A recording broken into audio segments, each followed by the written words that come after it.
काळाचे हे काळ आम्ही विठोबाचे लढीवाळ. मनुष्य काळाचा काळ कसा ठरतो तर 2-3 प्रकारच्या साधना सांगितलेल्या. एक, संतांना आवडल असं जर आपण वागलो तर आपल्याला मरण येईल, पण काळाच्या घरचं नाही, देवाच्या घरचं. तुकोबरायचं प्रमाण आहे, संताशी आवडे तो काळाचाही काळ. संताला जो आवडतो तो काळाचाही काळ ठरतो. याला म्हणायचं काळाचे काळ. एक.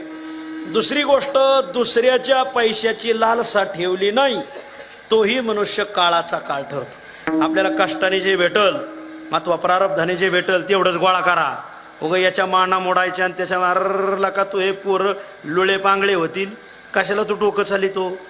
आपल्याला कष्टाने आणि प्रारब्धाने भेटल तेवढंच खायचं. दुसऱ्याच्या पैशाची आसक्ती जर ठेवली तर मनुष्य काळाचा भक्ष ठरतो.